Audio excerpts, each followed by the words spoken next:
Hi viewers, we're here with Associate Professor Geoff Raymond from the University of Santa Barbara in California.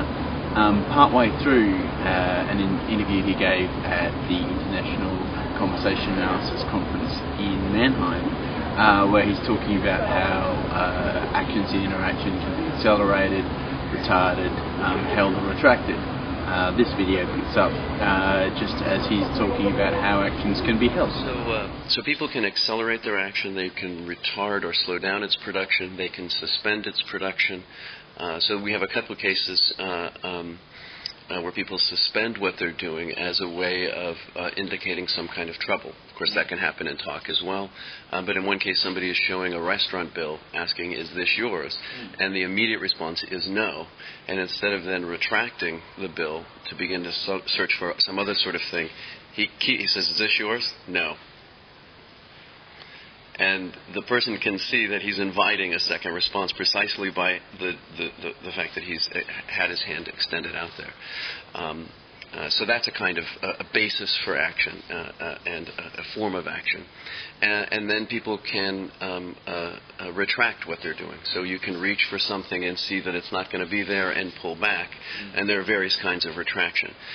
So these are all forms of structural manipulation of two basic underlying organizations that are critical to the organization of interaction. One is that all conduct projects its course and duration to some degree.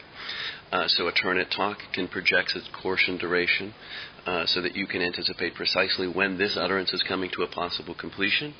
And that ability of speakers and recipients to progressively track the projected action provides for a resource for speakers to organize action by going off in different directions, by suspending what they're saying, and it provides a resource for recipients to coordinate action so that they can be ready to speak, etc. It turns out that embodied actions, gestures, manual action like handing things to one another, standing and coordinating one's body and eye gaze, also project a course and duration. That course and duration can, in that respect, be manipulated. So projection is a key resource for the organization of action because it allows people to publicly monitor the progressive realization of what's been projected. And that makes visible, it's the projected structure of an in-progress action that makes visible whether something has been accelerated, retarded, held, or retracted. So we argue that action projection and its progressive realization are conjoined features of social action, and that they provide a set of resources participants use to adjust their action, and adjustments are required in any situation, any form of organization that's party administered, locally organized, and subject to the contingencies of production and context and so forth. One last thing on this set of resources is one way to see that these are all alternatives, they're all kinds of actions, is that speakers or participants have an alternative. That is, they can redesign their action in its progress to realize it as something else. So in turns you have pivots. Don't say I'm exag, just call me a liar. So in the middle of that sound in exag, it begins another word, and you never quite realize that you're into a new utterance. So it's refashioned in its progress to become realized as something else. And people can do that with their body behavior as well. So I think Goffman had the famous example of, you can think that you see somebody, you begin to raise your hand to wave to them, you realize it's not somebody you know, and you turn it into a groom. So because people have as an option, as an available resource for managing the progressive realization of some incipient action that turns out to be problematic, that they can refashion it into something else, it's a choice they have to accelerate it, to retard it, to suspend it, or to retract it. That's a method for managing those contingencies of production that inevitably occur in the organization of any kind, or in the unfolding of any kind of interaction. So a couple observations about these redirected actions, or these action pivots. One is that they're quite regularly resolved as self-grooms. So you get somebody about to point and they'll scratch their nose. You get people raising their hand and then grooming the back of their neck.